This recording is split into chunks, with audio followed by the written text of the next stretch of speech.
We are live. We are live. Gary, there is the theme tune. Someone's got to write us a theme tune, Gary. Someone's got to write us a theme tune because that is not good enough. We need. No, Go on. Rachel, I would have thought you would have known someone that would know something musical and do something musical for us. And this is what we need. You would think so, wouldn't you? Yeah. Anyway, never mind. We're live without a theme tune. We don't need a theme tune. We just need a sewing machine, which people can hopefully see on the screen, I think. Let me just check. I just want to check that we are indeed live and that people can see us. I think so. Let's have a look. Yes. It's all happening, Gary. It's the magic of technology. The magic of technology. We've cracked it. We're actually here. We're on time. We're live. I'm with the fabulous Gary Mills. I'm Rachel Pearman. If you've been watching our tea time tutorials, you will know that I know very little about sewing. And so I'm on my sewing journey with you. Gary's got his tea. Is it just your regular builders, my love? It's regular builders. Yeah, regular build. Though it is quite warm here. So I've got a glass of water as well. I'm the same. Well, I've actually got iced tea, which feels very nice in my hands, and some water. But we always have a cup of tea. So we call it tea time tutorials. It's not always on at tea time, which in England is about 5 o'clock. Do subscribe to us. This is what the YouTubers do, Guy. They got this. Hit the subscribe button. That's how you have to say it. Rock out the subscribe button. And also hit the bell, because then you'll be notified when we are going live. And sometimes we can't make it live on a Friday, but we always load on a Friday. So there will always be a little treat for you waiting in the tea time tutorial playlist. And do have a look at the other playlist, because if you are a more serious sewer, I don't know why I'm doing that. I suppose we do a bit of mindfulness here as well at the beginning. But if you are a more serious sewer, then you must check out the rest of the playlist, because we have got blocks, projects, applique, we've got interviews with amazing sewists, and all sorts of wonderful things for people who are a little bit more knowledgeable than me. Can I just say very briefly as well, we do like to bring in a little bit of mindfulness and other things here on the channel. When I did that, it reminded me of a movie that I watched the other day. You must watch it. I can't remember the name of it. I think it's called 13, but it's by Ron Howard, he of Happy Days fame. And it is the story of that incredible rescue of the boys in Thailand who got stuck in the cave, 13 of them. And it's a brilliant film. First 25 minutes, not so good, in my opinion. I was a bit like, but then the actual rescue, oh my goodness me, Gary, amazing. So you must watch it. Watch it. Gosh, it just reminded me, I forgot about that scenario. And that was such a good humanitarian rescue, story that went on. And I think it's a time when all the world came together. We were all watching that and just willing that they would survive, and that was, those people that all went out there to help that could get to those boys. So it was incredible. And the rescue, I won't give anything away. I mean, I did remember what actually happened to get those boys out. I remembered, my husband didn't, but it was absolutely amazing. So do watch it, I guarantee. And it's on I know that you can get it on Amazon Prime, but I don't know where else you can get it. I'm sure there are various places. But that ties in very nicely to our little quote. If you are watching this, I will put a time stamp underneath so you can skip past all this and go to our buttonhole creations, which we are doing today. We're learning how to sew a buttonhole, but we always have a couple of minutes of mindfulness just before the sewing lessons. It's good to get into the mood. And I always give Gary a quote. Well, of course, sadly, this week, the lovely lady, Olivia Newton-John, left this earth to go to wherever we go to next, whatever you believe in. And she actually, there was a quote from her, and I'm going to see if I can just actually read exactly what it said. Yes, okay, I've got it here. And she said, "My biggest mistake was my best lesson. You don't learn anything when everything is going perfectly." So true. Now, just thinking about those boys in that cave, that was a big mistake. They went into that cave in monsoon season, and of course it flooded. Yes. But they did learn from that. Yes, they learned not to do that again. But when they were in there for 13 days with their coach, he actually kept them calm. You can imagine, in the dark with no food. He kept them calm through meditation, through breathing techniques, through using the power of the mind. And so they would have learned an awful lot through their biggest mistake. But I think that's a very interesting thing, Gary. We learn through our mistakes. Discuss for 1 minute. Discuss. I just think all of us out there, whoever tunes in, has remembered something, we've made a mistake or something's happened to us, and how we learn from that. And, you know, life can poodle along quite comfortably. And we just, oh, this is very comfortable. But we don't really get that far. Well, we need to make really big leaps in life. And we need to get onto our next part of our journey. Because I do believe we're all on some sort of journey. And when we need to sort of like up the game, step on, sometimes something has to go quite sort of dramatic. It might be our own mistake or some event happens to us. And it's that dramatic or that wrong event that then gears us off, actually, most likely onto our right path where we should be going. But where everything is really calm, we just looking around us, just coasting along. We don't take that avenue to escape what's happening. So that's what happens. Sometimes you have to put something here, which isn't very nice, so that we then, instead of going that way with it, we go careering off, we go away from it. And that away from it is the way we're supposed to be. Exactly. And I think what's also really important is that in that moment when that thing has gone wrong and you've ended up in a bit of a mess, it's always important to try and think it is for your highest good. It is to put you back on course, to put you back on the track where you should be going, or simply to teach you something, because you can always revisit the situation. But you can revisit in a better way. So if, you know, we're not saying if you make a mistake to never go back and do the same thing you were doing, but it's to go back and do the thing you were doing, but in a different way, because that leads you into a different place as well. So absolutely hang on in there, peeps. If something has gone wrong, mistakes are brilliant. They're brilliant because you absolutely learn from them. And as Olivia said, you know, when things are going perfectly, lovely, and we need those perfect times, you don't learn anything, and your real learning comes through things that go wrong. So always hang on in there and just get through it. And I know that can be difficult, and I know some things are, you know, dreadfully wrong, but you will always find some light in there somewhere, some light. Or I think the universe kind of gives you a reward at the end of it and goes, okay, we'll give you this just to pick you up a little bit. So there's always something. Right, gorgeous Gary, I think it's time to get some sewing, don't you? Let's do it. So now you told me what I needed, so I'm going to flick on to, I've just realized I'm not recording this meeting. We're going to record. You'll hear a, there we are, because just in case something goes wrong, I can load it on YouTube afterwards. So what I want to do now is I want to spotlight my machine for a second, if I can, spotlight for everyone. Oh, right, so we should obviously see my machine.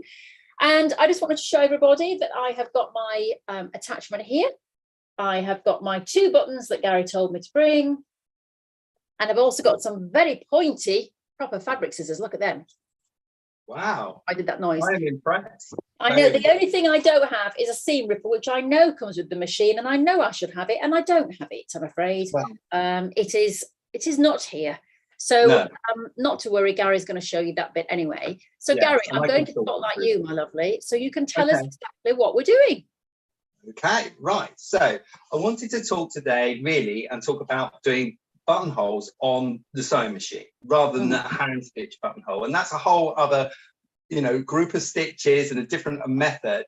But we're going to use the sewing machine to do the buttonholes. Now, when I got this recent sewing machine, I was just like blown away because it does the most beautiful buttonholes in a series of different ones. But all sewing machines, it is limited. And if you've got like maybe a heavy wool coat that needs a really good reinforced buttonhole, I would not necessarily go to my sewing machine to do that buttonhole. I would tend to either sew it by hand. I would do what's called a little like either like a letterbox buttonhole, or I would go and give it to maybe someone else who's got a tailored buttonhole machine and do that. We're going to be doing things which are bit more smaller, so shirt buttonhole, and then something sort of a medium size. So say you had a lightweight jacket and you wanted a sort of a medium sized button on that, then the sewing machine is fine for that, and that will, you know, it will do a reasonable buttonhole on it. Now, I don't know if anyone has ever noticed, but buttonholes aren't always in the same direction. So if you look at your blouse or your shirt, the only buttonhole which goes from side to side, so goes horizontally, is the one here at the neck. The rest actually go from top to bottom. So they go from your, say, from your nose to your toe. So they go downwards, so vertically downwards. And that's because you need to want to do up, and you need where the button's going to sit to actually where the end of the buttonhole is, it sits in there. But as they go down, you need a little bit of give. So say, for instance, you had your button and your garment moves up and down, one side to the other, the left to the right, and you need just a little, it's only a fraction, but you just need that little bit of gives rather than have the buttonhole going from left to right horizontally. And then suddenly you'll find that if you put your buttonholes in that direction, that it might not sit right as it lays down the front of your body. Another thing on a shirt or a blouse is you always have at least one buttonhole. If I sort of like stood up a bit here, you can see my chest. You always have a buttonhole, horizontal buttonhole, that sits across the bust line or your chest line.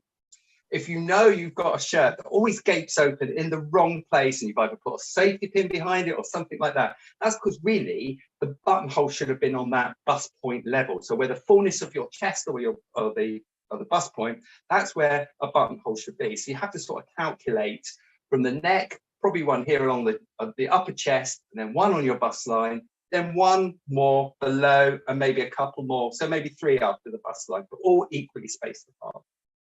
Okay, so something like a jacket would have the buttonholes going from left to right, going horizontally. So that you probably can see that on a jacket that you've got hanging up in your wardrobe. And that is because you need to have that little bit of, so that again can sort of, it can move this way. So it can go that direction, because as you do your jacket up, it might be, the button might be right up to the end of that buttonhole, but also it can slightly move a bit as well as you pull your jacket on and it fits nicely. So Rachel's got a gadget to go on a machine, and so have I. I'm going to just take mine off of mine, and you will see my machine in a minute.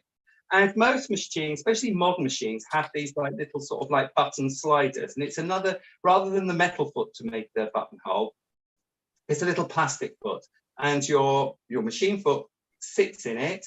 And it's also got, and probably Rachel, you haven't even noticed this yet, but it actually at the back, there's a little piece that slides in and out. Can you see that? No. Have you found it? Yes, I found it. Okay, right. Yeah. So that is actually the gauge for the size of the buttonhole. So in fact, some of the older style sewing machines, you have to actually measure and you have to twiddle the knob, say 4 times to get the crossbar, then go backwards and forwards, crossbar, backwards and forwards. But with these new modern machines, that's it, Rachel. But I want you to start with the shirt one. So I'm going to get you starting with a smaller button. So I want you to put your small button in there, lovely. And I just want you to close it, really good. Are you sure you haven't done this before? I think I may have done this before a long time ago, but I couldn't remember that bit. But yes, that makes perfect sense. So, can I ask a question as well? Which way? I mean, this button is just a clear button that's the same on both sides. But if you've got a button that is, you know, what do you want the face of the button to be? Is it that way? Or do you put the bit that's going to be facing on your garment upside down? No, I mean, the circumference of the button, it should be quite even. Even if you've got a square button, it would be one side of it or whatever. Yes. But, I would say naturally you'll want to put the button on the right way, put the button in facing up, as you would sew it to a garment, because sometimes there's a slight dome to the button, and if it's that slope curve, what might happen is you push it in and click it into the gauge, the guide here, it would pop out. So you need it, if it's convex, put it in on the convex, not the concave. So put it in on the convex. So you've done that. Yeah, you see, this button is quite interesting. Let me just show you this one, Gary, actually. I know he's saying about wanting the smaller one first, and we will do that one. But you see this button here, it's quite interesting this because, oh, I dropped it. Don't worry. Nobody panic. It's quite interesting because it's thin and then goes thicker. I don't know if you can actually see that. Can you see? It's a bit of a sort of wibbly wobbly button. Yes. And then I wouldn't know which way to put that, really. No, well, I would put it so you've got the design, and in fact, you've got a sort of a flat back there, and then you've got a design, sort of a cutout design of the button. The button itself is round. It's not a different shape, so it's round. So the width, what this little gadget here works out is the width of the button and a fraction more, so the button can slide through comfortably and come out again. So you'll be putting the flat of that button down as it would be sewn into your little gadget here. So you're going to just put it into there, so like so. So you're going to do the little the shirt buttonhole. So that's a small buttonhole, like that. Now, if you've put your bobbin in, what you're going to do, so I'm going to go over to my machine. I'm going to just click with the gadget with the button to the back of the machine. So I'm going to just bring my foot up manually, click my little gadget onto the foot. Oh, so hang on. I shall just spotlight your hands, my love. Okay. I'll replace spotlight. There we go. Okay. There we are. So what I've done is I've now clicked the gadget, same gadget as you got, and many of you have all got these little slider things that just for the button, and I've clicked it onto the foot of the sewing machine. I've not done anything to any dials or anything at the moment to decide what type buttonhole I'm having, but I've made sure that my thread is running along the top, and I've got a reasonable, if I just get my scissors, I've got a reasonable length of towel, almost like a towel thread, so that it's not, as soon as it starts sewing, it's not going to then come on, if I can get it, it's not going to come undone or come out of the needle, it's going to stay there. So that's that done. Now, I don't know if you can see, if I get my fingers out of the way, I'm going to just lift it up. There is, to help with these guides, and not all machines have this, but the ones that do the self, just like you press the button and it does it all for you, has this little guide, which is at the back. And you can see me just pulling it down there. Can you see this little grey thing? I'm just going to do it with my finger. The little grey thing. It's a little grey like indicator, and that has to come right down as far as it does, as far as you can get it to come down, and it has to sit between. If you see on the side of this of the slider, there's two little sort of nodules that come out, and it has to sit in between those nodules. Now that is almost like it's touch sensitive, and what happens is it's in like here, the nodule, that little arm is come down here and it touches one nodule. As the foot moves, it goes to touch the back one, and then the machine knows that it's got to the right size of the buttonhole. It then will do a zigzag across, and then it will come back, touch that one and do a zigzag. So that is very important, to get your little black lever down between the two plastic slider nodules. So have you got that done? Have you done that, Rachel? Well, I'm going to do it on camera. I was just actually practicing a little bit. So here is mine. So the first thing I want to point out to people, because, you know, some people like me, they're absolute beginners, and they might have thought, when you were saying about the foot, they might have thought they meant a foot like this. No. So you take that off. So you just literally got that bit, right? Yes, that's right. Then we take this and we have it. So the button is going to be at the back, and we slide it under like this. And then we can see this little ridge thing here. So if you go up like that, and then it just literally clicks on like that. That's it. And then when you pick it up, it's now all connected. Yeah. Yes. And the grey thing you were talking about is here, look. And you yeah. pull that down. So that is now across there. And that, has that come down as far as it will go? Can it come down a bit? No, a bit further. That's it. That's and it. Then that then is not in front of that nodule, it's in between. Can you see? It's in between the two little, so that's in front at the moment. Now put it behind. It sits behind, that's it. Brilliant. So it sits behind, yes. Okay, lovely. Lovely. So that's good. So have you threaded the top of your machine into the needle down to the bottom? Yeah? Yes. It's threaded? Fine. Okay, right. We're nearly ready. So what we're going to do is we're going to select a appropriate buttonhole on the machine. So you might have maybe 2 or 3 examples of a buttonhole, or you might have, depending on how sophisticated your machine is, you might have several. So what's an appropriate buttonhole for a shirt? So if you've got one that maybe is square both ends, it might be curved at one end and square at another, or it could be curved at both ends. But you don't want one that looks like a keyhole. Now, if you see the one that looks like a little keyhole where you put a key in, a little diagram of that one, there for your, that's more for your jacket, like your jacket type. So we're going to do one of those, but that's one for a slightly larger button and for a jacket in a reasonably lightish fabric. I want to show people. So the one that you don't want is that. That's right, Rachel. That's it. But these are all good. Yeah, so any of you is appropriate. So on your screen, number 34, 35, 36 are all appropriate. So they're all would do a nice shirt buttonhole. So maybe I'm going to get you to choose number 35 for yours. And I would choose, for me, that's number 60. So I'm going to go 60 and see. Yeah, so I've just programmed that in. Yeah. Just put my phone back. Okay, cool. Yeah, we're programmed. Yeah. Okay.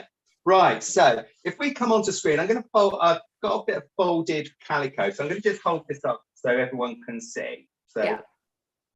okay, so on this piece of calico, imagine that this is the leading edge of, could be down the front of the shirt. I always test my buttonholes before I go bang straight onto the garment, because you need to see that it actually is appropriate and it does look nice, and then you can, you know, test it with your button. You could always make an adjustment if you need to. So this is a piece that I've just got, a piece of calico, and it's really easy to do just to test this out. And I've just folded it in half. Now remember, I folded it in half because you would never put a buttonhole on a single layer of fabric, not unless it's got some sort of backing or something behind it. A buttonhole always goes on between the outer and the inner, so it's almost like it's got a facing. So if you think about your button placket, or where your buttonholes are, and it's called a placket, it would be, if not once folded over, it could be a couple times folded over. So when you do your test, always try and replicate what the thickness of the garment will be. So, you know, if it's got a placket that's folded over twice, then fold a similar piece of fabric, the fabric you've made the garment in, or maybe a piece of fabric that's similar.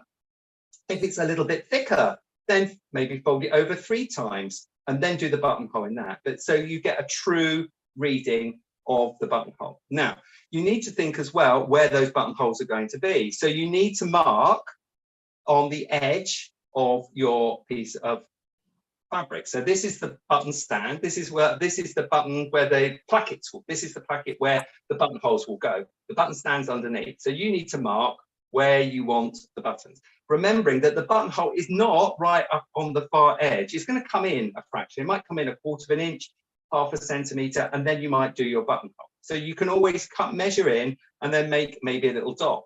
It might help you with a fabric pencil, a fabric pen, a piece of chalk. You might make a little dot. And I would say use a marker rather than put a pin in place, because when we put pins in place and we're trying to use the slider going backwards and forwards, they might get stuck in the way. So mark it. I'm using a pencil for this project, for now, but probably if it was on a garment, I would use a fabric marker pen that would disappear. Anyway, 1/4 of an inch in or 1/2 centimetre in is where your buttonhole is going to start. You can always draw a little straight line if you're going to go either across the body, or you might start a line that goes downwards, depending on where you are on this garment. So we're just doing the neck one at the moment. We're not going downwards, we're going across.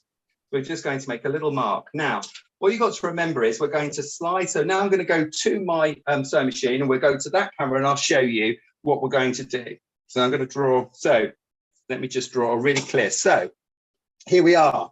Now I've drawn an arrow there because it reminds me which direction when I'm sewing that the fabric's going to go. So if I was to line up the needle here and start sewing, in fact, the buttonhole would go off over here. The buttonhole goes here and the machine moves that way. So the fabric is going to go backwards and forwards in this direction, just to remind you that it's going to go in that direction. It's not going to come forwards to you. The little mark, if you look inside here, there's a little window, and you can line up your little dot that you've made in your line, and you can exactly line up and making sure that it's straight both sides. So if you're going horizontally across the fabric, this is the moment where you line up. You don't want it at some angle, because once you put your buttonhole in, it's not easy to unpick, and it can damage your fabric where it's machined, because it machines quite tightly together. But anyway, I'm going to line up, and then I'm going to put my foot down. And now that's like anchored. It's ready to go. I've got my button in the back, and I've got my selected buttonhole. And now I'm just going to press the button, the foot down, and now it does its job. And this is what I really like about these machines, is that I wasn't having to calculate and stop and start, stop and start, stop and start. Don't do anything. Keep your foot down until that machine stops, because it'll just do a few anchor stitches there. And then you can take your foot off the pedal. And if you've got the option, which has got a cut, mine cuts. But if you haven't, what you would do is you would lift your foot up, and then you would slide your fabric away, and then you would cut it. If you've got any, so say for instance, that leading thread got caught as it went through, just as mine does, what you do is you just use your quick unpicker or your what I call what do we call this? A seam ripper. That's another word for it, but it's just a quick unpick, and you can just release those little threads so that they're free for you to then cut off. Some machines don't do a lock stitch, and so therefore you might have to sort of finish those threads off. You might have to pick them up with a needle and thread and sew them into the seam. But there's a reasonable, the first attempt for my practice, that's a reasonable shirt button that's appropriate for the neck button. So do you want to have a go, Rachel? Do you want to have a try doing a buttonhole like that? Yes, so let me just add in my machine. So now I just missed a bit, Gary. Here's my little dot that I've done before, because you said about 1/4 of an inch in there. Yeah. And there's my arrow saying go up. So then I've just so where do I place this now to get going? Okay, so that dot, so that's where your buttonhole will start and then go back from there. So you're going to line that up. There's a little window, just you'll see, with little, almost like a little crossbow type thing. It's got some red markings and some green markings. Yes, you see, can move your fabric in so you just see the dot in that crossbow. Yes, sort of in the middle. Okay. Lovely. Now, without shifting, that's it. Put your foot down so it clamps it down. And that's the moment sometimes that the fabric can get a bit moved. So you just be careful with that. So now you've pressed it down. It's doing it. It's doing it.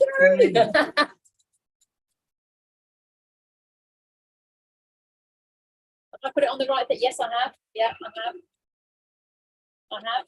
35. Yeah. Wow. Look at that. Is that it? Yeah. Let it finish, Rachel. Let it finish. It's finished. Right. Finished. Foot off the gas. On these machines, they always finish with the needle down. You have on your machine a button to lift that needle out. If it hasn't, just use the wheel at the side to just pull the needle away from the fabric and then gently pull the buttonhole towards you. Now cut the threads, leaving enough underneath to do another buttonhole. That's there. Right. Okay, and then have a little look at my buttonian. I'll just cut off that bit of thread there. So you're tidying up your buttonhole as you go along. Yeah. And then perfect. Lovely. I mean, you can think now, you can make a decision. Is that too close to the edge, and do you need to move in a little bit further? So if you're where you've marked it, if you feel I need to come in a little bit further, you can always make your starting mark a little bit further from the edge. Yeah. See what I mean? So that's fine. So that's why I always say to everyone, do test your buttonholes before you get started, because it might not be in the right position, or they might not be big enough or small. Okay, I'm not going to show you how to open up that buttonhole, because at the moment, there's no way you can push a buttonhole through it, because it's closed. There's not a hole there. And I'm going to do that in a minute, but we're going to do the other buttonhole. We're going to do a tailored buttonhole, which looks like a keyhole. So what we need to do, first of all, with that, we need to just take off our foot, and we just need to put the slightly larger button in there, wherever I put that. Okay, so I'm going to use, which is really going back almost to your question, Rachel, is I'm using a covered button. So here, this is a covered button, which is about 2 inches in width, but it's been covered in velvet. So I'm going to have to, and it's got a little like raised shank in the middle. So I'm going to have to put it upside down, because that shank, if I tried to put it the other way, it would all wibble wobble. But in fact, I've just pushed it nice and tight, and it would just stay in position like that. So if you put your larger button on, and then you're just going to, again, put it back under your foot and click your foot down. And so that's all ready to go. Like so. You're going to then select the right appropriate buttonhole. So I don't know, we'll have a look at what buttonholes you use. Is that all right, Rachel, if we see which ones you've got on your machine? Yep, I can show you that again. Let me just, I want to just move the machine instead of the tripod, because the tripod's sort of a bit dodgy. Right, there we are. So you can see.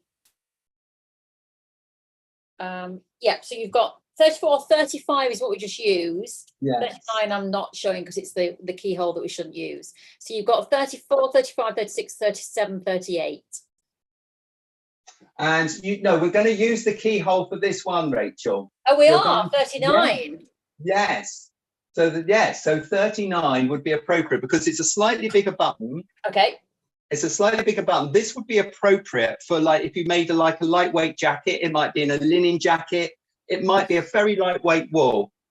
If I said like at the beginning, if it is a heavier weight wool, like a really thick wool coat, sometimes I just find that the machine buttonhole just doesn't really sit well. Sometimes it doesn't actually go over the fabric very well, but it doesn't do, I don't think it's an appropriate finish. But if it's a lightweight fabric, then it will be fine. So if you've made it, as I said, like it's a linen jacket, it's a light, maybe it's a, it could be a light wool, but not, or could be a mix as well, like a polyester wool, but not a heavyweight like an overcoat wool. I think they're better tailored, really.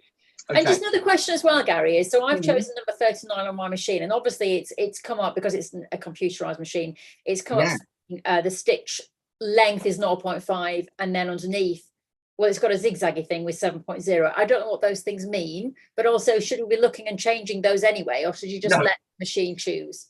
I would let the machine, because it's so the machines will be pre-programmed to be, and even if it's manually operated, the settings that you go to will be already pre-programmed into that machine. I wouldn't play around with the stitch length at this stage. Once you get more used to your machine, or you get a little bit more confident with the buttonholes, you could slightly alter the width of the zigzag. You can make it closer together. You might want the stitches to be a little bit longer or shorter. But to be quite honest, I really don't. I let the machine set it all, and it's, you know, that's what you spent your money on a decent machine that's got buttonholes. That's what you're getting. So it's already pre-done for you. So I wouldn't. My advice is don't play around with it. It's okay, really, yes. Okay. So same as before. So we're going to just line up with a dot. So with yours, Rachel, if you found that your starting point was a bit too near the edge, you can always reposition that and then just put another dot, line up. Yeah. And then I'm going to just press, and I'm going to let the machine do the job. And so the machine this time will be doing a different machine buttonhole, but also it's going to be slightly bigger. It's not going to be the same buttonhole. It's going to be obviously bigger. There's a different button in there, and it's going to be a different design. So it's going to be interesting to see what it comes out like. Again, let it finish. Oh, and then happening? For me, Gary, what we're doing, because I've gone the wrong way off the fabric. Right, so you need to stop your machine. You need to just pull. So you didn't have to. I love it when I make these mistakes, because then people learn. We learn from our mistakes. What did I do?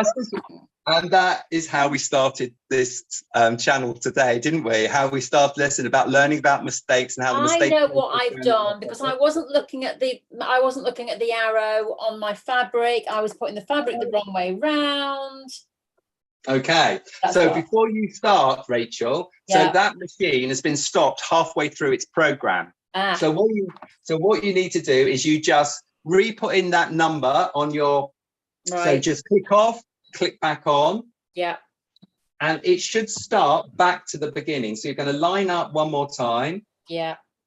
And now you're going to clamp down, put the clamp down. That's it. And now you're going to start again. Hopefully it will start at the beginning.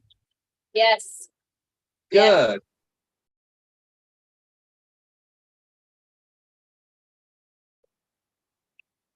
Perfect.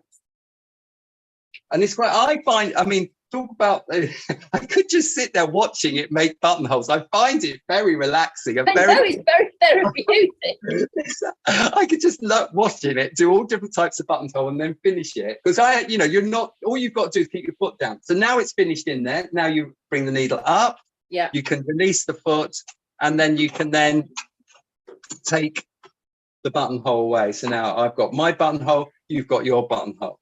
Okay. Also, Gary, do you know something? That was a great top tip that, some people might think is obvious, but non-experienced sewers would not know to start their machine again. They would just think, oh, well, I'll just put my fabric back under now and carry on. And as you said, it's already gone through its program. So you just have halfway to through. Really clever. The program's halfway through. So poor machine, it just goes, oh, I'll just carry on with where I finished. And so that's halfway down the buttonhole when the buttonhole started going wrong. So No, you must always restart the machine. So go back to the beginning, even if it means that if it just helps you turn it on, turn it off, you know, by that you've cleared the memory, it will start again. If this happens when you're doing this on the real garment, you know, it's not a test piece, then you're going to use your seam ripper and carefully undo all those stitches and carefully take them away. Remembering there's a lot of stitches here. It's not just like a running stitch or just a zigzag. They're very close together. The straight stitch under a zigzag. And so you're going to have to carefully take them all away and unpick them. And sometimes you find that if you once you started releasing the stitches by you've cut them with the seam ripper, you can then almost like pull them out with your fingernail and just sort of brush them away. If it leaves holes because the needle in the fabric, what you can do is just lightly go over with a steam iron and then just use your finger just to smooth down the grain of the fabric, and hopefully by that you won't have left a bit of damage. But if you're going, if the positioning of the buttonhole was fine in the first place, then once you've got out all of the half done buttonhole that's gone wrong, you can do a buttonhole over the top of it. It should be fine. But again, it just makes you realize that you just need to do several buttonholes as a practice to get in the swing of it so that it doesn't start going wrong, so that you know I need to position my fabric here because the machine's going to go away from it. It's going to take the buttonhole away from me. It's not going to come towards me. So that's what you need to remember. Okay, we've now got... as well, Gary, hello to our viewers. We have got a few people watching at the moment. And I would like to say, if you are there, please hit the like button for us because it does help us get the word out there. So hit the like. And also do leave us a comment as well. I understand you have to have a Gmail account to leave a comment. I don't know why. But if you can comment, we'd love to hear from you right now. Just say, hey guys, I'm in here. We would love to hear from you. But do please hit that like button for us. That would be fantastic. Or if you've got a question, if there's a question. Yeah, put the questions there. Put the questions there. Absolutely. Okay, perfect. Okay, so I'm going to use a seam ripper just to open these buttonholes, but you can use a sharp pair of scissors as well. You could use a scalpel blade, but just take care now at this stage, because now your beautiful buttonhole can be destroyed by overzealous cutting. So being over sort of like hard with the seam ripper or the scissors or a blade. Ideally, you should be doing it onto a mat, or you could do it onto an old magazine where you push your blade through or your scissors through, because you don't really want to, pick it up and put it through your fingers.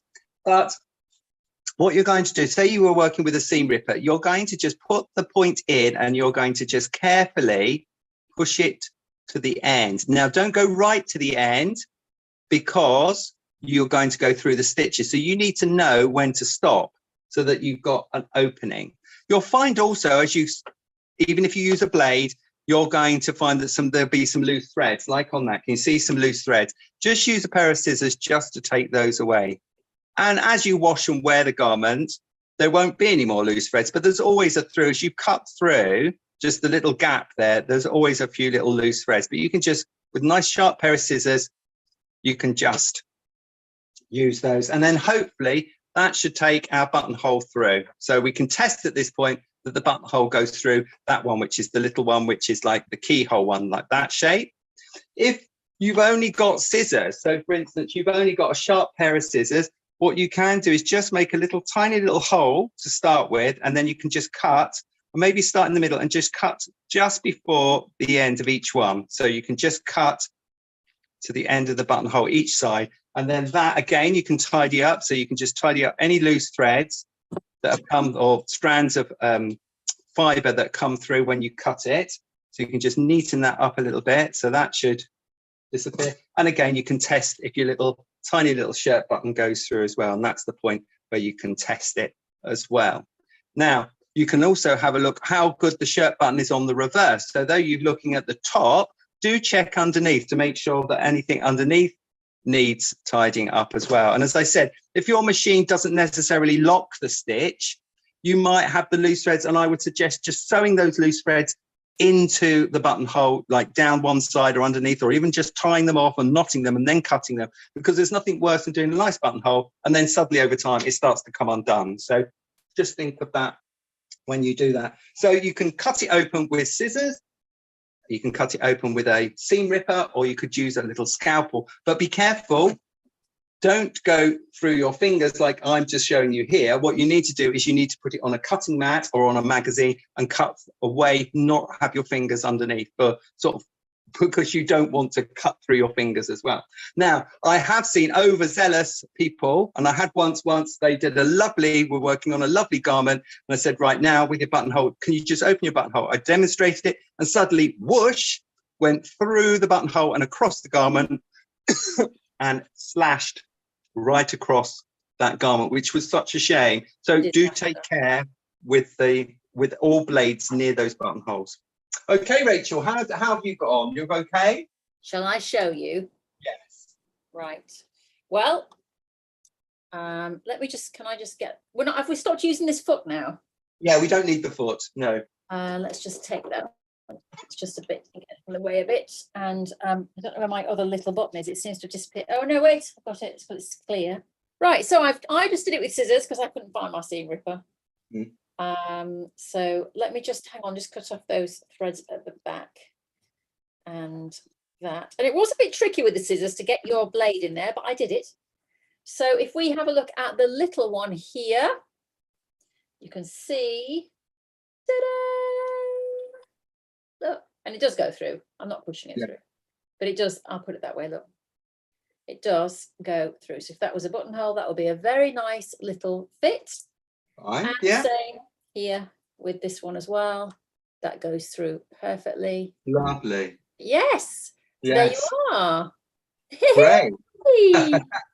So it's nice to practice, with your machines. If anyone else has got there and they've got these bits and pieces, do start practicing the buttonholes. Have a little look at the types of buttonholes that you've got. You might, as I said at the beginning, you might only have 3 styles, but you might have several. Do have a go and just get used to playing around with the buttonholes. And sometimes we've just folded over a piece of calico, but what you could do also is that you could actually put a piece of almost like a violin inside of it, so some sort of stay flex, something to make it a little bit stiffer, and then fold it over, and then that would give you another type of quality buttonhole as well. So there's a lot of things you can try out to see, to get the best quality, really. So I think when we're making clothes for ourselves and we're it's almost like we want to be manufacturing standard. And how do you do that on your domestic machine? How do you do that at home? Well, you do it with practice, and you do it with just like little hints and tips and little tricks to just get it looking really, really smart. Because I think you can have a beautiful garment and you spend hours on it, but then suddenly it's not destroyed, but it doesn't look quite as good quality when you start putting the fastenings on. So as long as you can get good quality fastening and make it look really neat and tidy, I think you'll keep that garment looking wonderful. Can I just say I'm very proud of myself. So I've now learned a French knot. I have learned how to thread a bobbin, thread my machine, do a French seam and a buttonhole. Yes. I tell you, I am ready. I am ready to go and work with Chanel. I am ready. I'm going to turn up to Paris and go, I'm ready, darlings. I'm here to start making. I tell you something, though, it's very therapeutic, those buttonholes. And it is great when you've made something yourself. Yes. Yeah. So good. And I have to say, my favourite bit, Gary, of this, my favourite bit was when you said, my buttons don't wibble wobble. And I thought, isn't that TikTok thing? My money don't jiggle jiggle, it wiggles or something. So you just know there's going to be a little reel made out of that. But yes, yeah, top tips there. But as I say, Gary, do you know what was really good was, like you say, I made a mistake. I was like, what's happened? And it was a simple thing of running the fabric the wrong way, but it's easy to do. And then because of that, I learned, more importantly, that if you started the buttonhole and it's gone wrong, you have to reprogram the machine. I didn't. I would have just carried on and then gone, why is half of it missing? Yeah. So just little things like that. That's why these videos, I think, are great, because, for anybody who is a complete beginner and has got their foot home, which I can't find now on my table.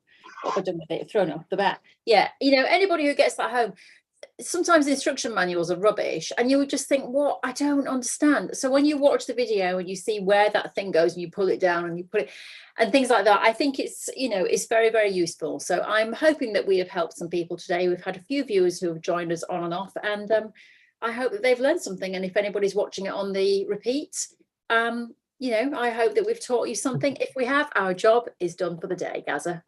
Done for the day. Ah, thank you, lovely Gary. Okay. So, what we're doing next week? Okay. Making a Next jacket? week. So next week, so always by the side of me, wherever I go, whenever you meet me, there will be this box comes with me. So it's a nice clear box. It's got all my kit. So it's someone that designs, makes, sews, does, you know, all sorts of things. I always have my kit bag with me. And what I'm going to do, we're going to have a quiz next week, Rachel. So I'm going to pick out 5 items. I'm going to pick out 5 items that I use, and they might be almost like they've got a double purpose. So you might see them as like, oh, it's this. I know what that does, but I'm going to tell you what I use it for. And so we're going to see how much you do know, because I think by osmosis, I think you know some of these things. You do. Well, that'll be a great episode because it will be a huge embarrassment to me, and those are always the best episodes. So, okay, well, that's going to be the next one. So if you are joining us next week, lovely people, that will be the, where are we? Oh, now hang on, Gary. Right. That might not be live because it is the Festival of Quilts next Friday. Oh, yes. And I think I'm going on the Friday. So I think that might be a recorded episode, but it will be loaded for you on YouTube next Friday, which will be I think it's the 19th of August.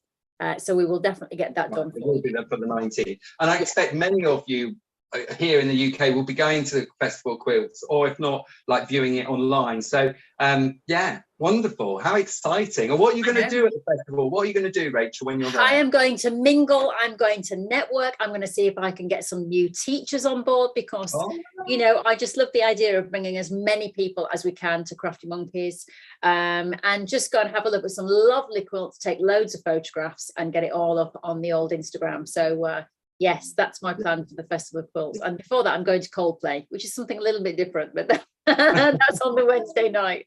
So Wednesday night is Coldplay and Friday is Festival of Quilts. Sounds good to me. Yeah.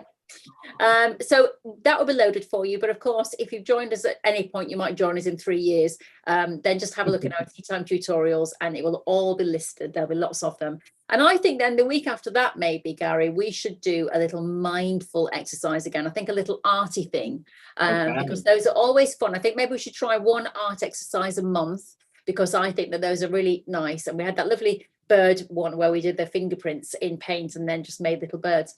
So I think that would be a nice thing to do as well. So right, definitely. And I will tell you next week then what I'll be doing. So yeah. Yes. Right, I'm going to drink some of this. It was iced, it's just now lukewarm, but it's liquid, so I'll drink that. Gary, thank you so much for your expertise. Anybody who wants to have a look at Gary Mills' YouTube channel or his website or his Instagram feed, the details are always below underneath. And if anybody would like to buy us a coffee, because we are sitting here doing it for nothing except joy, but if you would like to buy us or a tea, then please do hit the donation button below. But if not, and you just want to enjoy what we're doing, then just keep coming back, keep liking, subscribing, and then we will be happy, happy, happy. Right, I shall now end this live. So thank you so much, Gary, and thank you to you for watching. And we'll see you all again very, very soon. Time for tea.